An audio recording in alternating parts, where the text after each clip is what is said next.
A man stands alone on a hillside in Galilee, and he has not slept. The sky behind him is going from black to gray to the first thin gold of morning. His clothes are damp with the cold that settles on these hills before dawn. He has been here all night, praying, pacing, listening for something only he can hear. Below him, the slope is dotted with people, followers, dozens of them, maybe more, just beginning to stir in the early light, wondering why the teacher climbed this hill in the dark and what he is about to do. And then he begins to call out names: Simon, Andrew, James, John. He keeps going. The names fall into the cold air one by one, and the men who hear their own name look up, stunned, and start climbing toward him. He does not stop at 10. He does not stop at 11. He stops at exactly 12. Not 11, not 13, 12. Here is what most people miss. They read this scene and they see a teacher picking out some helpers, a few assistants to carry the bags and manage the crowds. That is not what is happening on this hill. This man is not hiring staff. He is drawing a blueprint. Every name he speaks is a stone being set into the ground of something enormous, something that will outlast every empire alive that morning. The Greek word for what these men become is apostolos. We translate it apostle, but the word does not mean fan or follower or student. It means one sent out, carrying the full authority of the one who sent him. An ambassador, a foundation stone with a commission. And the number is the whole secret. This is not a story about 12 men. This is not a story about a number you memorized in Sunday school. This is not a story about who got picked and who got passed over. This is a story about a nation that died 700 years before this morning. A nation broken into pieces, scattered into the dark, mourned, and given up for loss. And it is a story about the quiet, deliberate, almost unbelievable plan to bring that nation back from the dead. One of these 12 seats will not stay filled. One of these men will fall, and the seat he leaves behind will sit empty and aching. And when that happens, the men who remain will do something that makes no sense to us. They will refuse to carry on with 11. They will insist the number be made whole again. There was a reason. We will get to that, but not yet. To understand why the number 12 matters so much, you have to go back. Not 700 years, almost 2,000. It starts with a man named Jacob who wrestled with God in the dark and limped away with a new name, Israel. The name means he wrestles with God, and Jacob carried it for the rest of his life. He had 12 sons, Reuben, Simeon, Levi, Judah, and 8 more. Those 12 sons became 12 families, and those 12 families became 12 tribes, and those 12 tribes became a nation. The Hebrew word for tribe is shevet. It means a branch or a staff, something that grows out of a single root. So picture it that way. One root named Israel, 12 branches growing up from it. For a while, the tree stood. It had a king. It had a temple. It had a homeland. And then it cracked down the middle. The kingdom split in two. 10 tribes formed a kingdom in the north. 2 clung together in the south. And the northern kingdom, the bigger one, the one with 10 of the 12 branches, it was about to be erased from the earth. In the year 722 before Christ, the armies of Assyria came down on the north like a flood. We are not guessing about this. An Assyrian king named Sargon II left his own record carved in stone, boasting that he captured the city of Samaria and carried his people away. Archaeologists pulled those inscriptions out of the ground, and the king's brag still survives written in his own words on the walls of his palace. The 10 tribes were marched off into the empire and scattered. They did not come back. The Jewish historian Josephus, writing centuries later, said the descendants of those tribes were still out there beyond the great river, an immense multitude that no one could even count, lost, absorbed, gone. Here is the part almost everyone skips over. When you read about the 12 tribes of Israel, you are reading about a body that had been bleeding for 700 years. 10 of the 12 branches were broken off and burned. The tree of Israel was a stump, and every faithful Jew alive in the time of Jesus carried that grief in their bones. They prayed for the day God would gather the scattered ones home. They were waiting for someone to make the tree whole again. So now go back to that hillside at dawn. 12 names, 12 branches. Do you see it now? Watch who he picks, because this is where it gets remarkable. The first man he calls is Simon, a fisherman from a town on the lake. You know this man better as Peter. And if you had been assembling the foundation of a new nation, Peter is not who you would have chosen. He is loud. He is impulsive. He says the wrong thing at the worst possible moment over and over. His hands are rough and his temper is rougher. He will one day swear with curses that he never knew Jesus at all. This is the man Jesus names first. The first stone laid in the foundation is a man who will crack under pressure before the year is out. And Jesus knows it and lays him anyway. Then comes a man at a tax booth. His name is Matthew, and to his own people, he is a traitor. You need to understand what a tax collector was. Rome occupied the land, and Rome needed money, so Rome hired local Jews to squeeze taxes out of their own neighbors. These men worked for the enemy. They took from their own people and handed it to the soldiers who kept those people in chains, and they skimmed a profit off the top. A tax collector was not just disliked. He was hated the way you hate someone who sells out his own family. You would have crossed the street to avoid him. When Matthew walked through the market, mothers pulled their children back. He had money and no friends and no synagogue that wanted him. Jesus walks up to that booth and says 2 words, "Follow me." And Matthew the traitor, the outcast, the man everyone had written off, he stands up and leaves the money on the table. But it gets stranger because of who Jesus seats next to him. Among the 12, there is another man named Simon, and the Gospels give him a title to tell him apart. Simon the Zealot. The Zealots were revolutionaries. They wanted Rome thrown out of the land by force, by the sword, by blood, if that is what it took. And do you know who the Zealots hated most of all?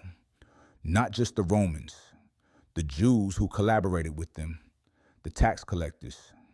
There were Zealots who carried hidden daggers and slipped through crowds to assassinate men exactly like Matthew. So picture the table you would have to build. On one side, a man who worked for Rome. On the other, a man who would have wanted that first man dead. In the old Israel, these two would never share a meal. One of them might have killed the other in an alley. And Jesus puts them side by side and calls them both foundation stones of the same new nation. That is the moment you realize the rebuilding plan is not only about structure. It is about reconciliation. The tree was not just being regrown. The enemies tearing it apart were being made into brothers at the same table. Stay with me, because Jesus is about to say out loud and in plain words exactly what he is doing, and almost no one in the crowd will catch it. Let me pause here for just a moment, because I do not want you to miss the pattern forming under all of this. 12 broken branches, 12 foundation stones, a loud fisherman, a traitor, and the revolutionary who should have hated him, all set into the same wall. This is the rebuilding plan, taking shape stone by stone, right in front of a crowd that mostly thinks they're just watching a teacher gather some friends. If this is landing for you, do me one favor. Subscribe so you do not miss where this goes, because where it goes is almost hard to believe. And keep that empty seat in the back of your mind. One of these 12 is going to fall. Hold that thought. Up to this point, you could argue the rebuilding plan is just a pattern, a nice coincidence of numbers. 12 tribes, 12 men, maybe. Jesus liked the symmetry, except Jesus says it out loud, in plain words, to their faces. One day, the 12 are with him, and Peter, being Peter, asks the blunt question everyone is thinking. We left everything to follow you, so what do we actually get? And Jesus answers him with a sentence that should stop your heart if you understand what he is claiming. He tells them that when everything is made new, they will sit on 12 thrones, judging the 12 tribes of Israel. Read that again. 12 thrones. The 12 tribes of Israel. He is not being subtle. Imagine you are Peter, and you just heard that. He is looking at a fisherman, a tax collector, a revolutionary, and the rest of this ragged group, and he is telling them they are the new founders of the nation. The 12 sons of Jacob started the old Israel. These 12 men are starting the next one. And he says it again at the last meal he ever eats with them. Sitting at that table hours before the soldiers come, he tells them they will eat and drink at his table in his kingdom and sit on thrones, judging the 12 tribes. Two different moments. The same staggering claim. He meant it the first time, and he wanted them to hear it again before the end. Remember the name, Israel. In Hebrew, Yisrael. He wrestles with God. It was the name God gave Jacob in the dark by the river, and it became the name of the whole people that came from his 12 sons. So when Jesus stands in front of 12 men and starts talking about the 12 tribes, he is reaching all the way back to that night by the river. He is saying the wrestling is not over. God is still forming a people, and these 12 are the start of it. Here is the part nobody tells you. This was never meant to stay in one small country. The 12 did not gather in Jerusalem and stay there. They scattered. The early church historian Eusebius preserved the traditions of where they went, and the map is breathtaking. Thomas went east toward Parthia, to the territory of the old empire that had once swallowed the lost tribes. Andrew went north towards Scythia, into the wild lands above the Black Sea. Others went to Egypt, to Asia Minor, to Rome itself. The foundation stones did not stay in one place. They were carried to the ends of the known world. Trace the map with your finger, and do you see what it means? The 10 tribes had been scattered into the nations and lost. And now, the 12 foundation stones of the new Israel were being scattered into those same nations on purpose not to be lost, but to gather everyone the old scattering had swept away. The rebuilding plan was not a repair job on one small homeland. It was a search party sent out to the whole earth. Stay with this because the weight of it is easy to skate past. Every faithful Jew for 7 centuries had prayed for the scattered ones to come home. And the answer God gave was not to march the 10 tribes back across the desert. The answer was 12 men sent out in every direction, throwing the doors open so wide that anyone from any nation could be grafted onto the tree of Israel. You did not have to be born a branch. You could be grafted in. And that includes you. Wherever you are watching this from, whatever nation, whatever family, the reason you are inside this story at all is that 12 men refused to stay home. But now watch what happens next, because a foundation with 12 stones is about to lose one. There were 11 Galileans among the 12, and one man who was not, Judas Iscariot. The name Iscariot most likely marks him as a man from the south, from Judea, the only one of the 12 who was not from the Galilee. He was trusted with the common purse. He kept the money, and he was the whole time looking for the moment to sell the man who called him. You know how this ends. 30 pieces of silver. a kiss in a dark garden, soldiers with torches, and then Judas undone by what he had done, throwing the silver back and disappearing into a death of his own making. And just like that, the foundation has a hole in it. 12 thrones, 11 men, the number that meant everything, the number that matched the tribes, the number Jesus had spoken twice with his own mouth, was suddenly broken.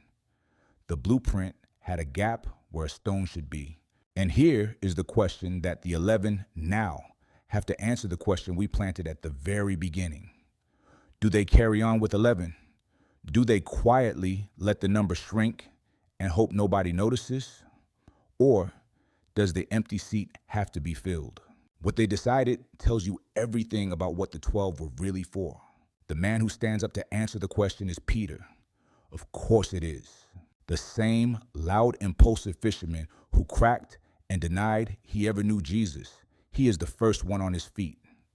He stands in front of the others and he says, in effect, this cannot stand. The seat cannot stay empty. The number has to be made whole. And the others agree. They do not vote to become 11. They refuse to shrink. Think about how strange that is.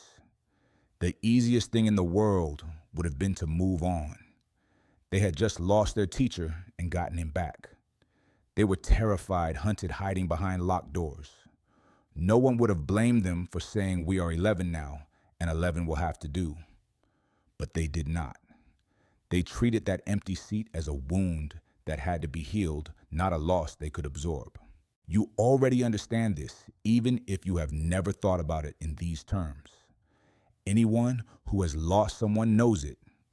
When a chair empties at the family table, you do not fold it up and put it away that same night. You do not reset the table smaller and pretend the missing one was never there. The empty place stays. You leave it. Because to shrink the table is to say the missing one did not matter, and your heart will not let you say that. You would have wanted to look away from that empty chair. They did not. That is exactly what the 11 would not do. They would not shrink the table. So they choose a man named Matthias. He had been there the whole time, one of the widest circle of followers who had walked with Jesus from the beginning. And they set him into the empty place, and the number is whole again. 12. The foundation is restored. The blueprint has all its stones. And if the story ended there, it would already be remarkable. But it does not end there, because decades later, an old man on a faraway island is shown how the whole thing ends, and what he sees ties every thread together. His name is John. He was one of the 12 called on that hillside at dawn, and he is the last of them still living. He is shown a vision of the end of all things, a new heaven, a new earth, and a city coming down out of the sky, the New Jerusalem. Stand at those gates with John for a moment. He looks at this city and he describes its walls. The city has 12 gates, and written on the 12 gates are the names of the 12 tribes of Israel. The city has 12 foundations, and written on the 12 foundations are the names of the 12 apostles. Do you feel that the two halves of the whole story fused into one forever? The 12 tribes, the broken nation, the 10 lost branches, the 700 years of grief. Their names are carved on the gates. The 12 apostles, the fisherman, the tax collector, the zealot, the restored seat. Their names are carved on the foundations. The old Israel and the new Israel are not two cities. They are one city. The grief and the rebuilding meet in the same wall, and that wall never falls. This is not a story about replacing Israel. This is not a story about abandoning the lost tribes in the dark. This is not a story about a number you memorized and forgot. This is a story about a God who refused to lose a single branch, who took a tree cut down to a stump and grew it into a city with gates that never close. And that is why the seat could not stay empty.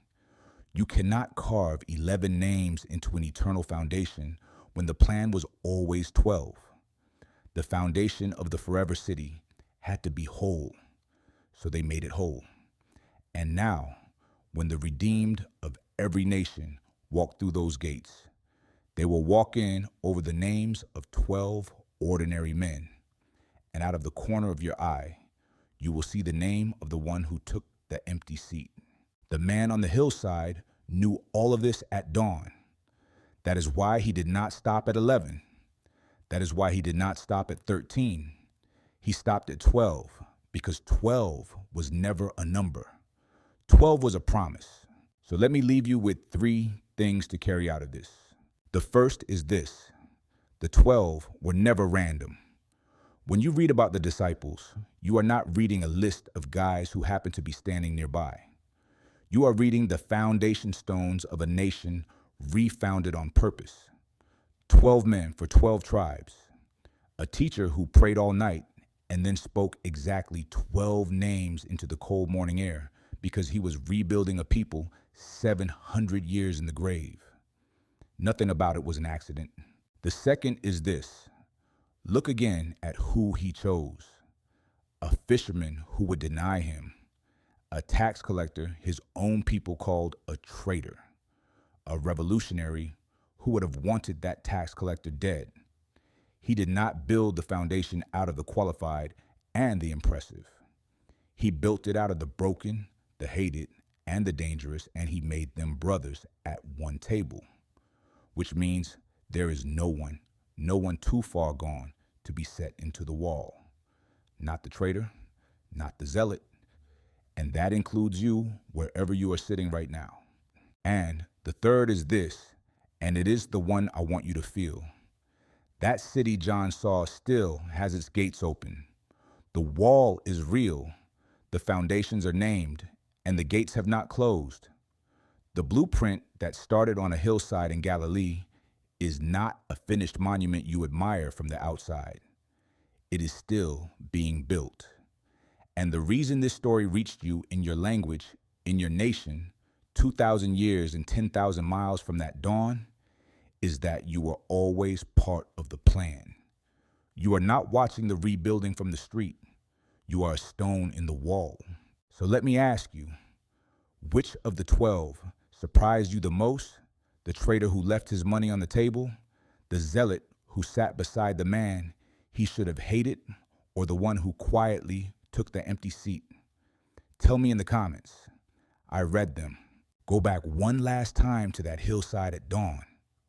A man who has not slept, the sky going gold, behind him a crowd waking on the slope below, and his voice carrying 12 names out into the morning. He does not stop at 11. He does not stop at 13.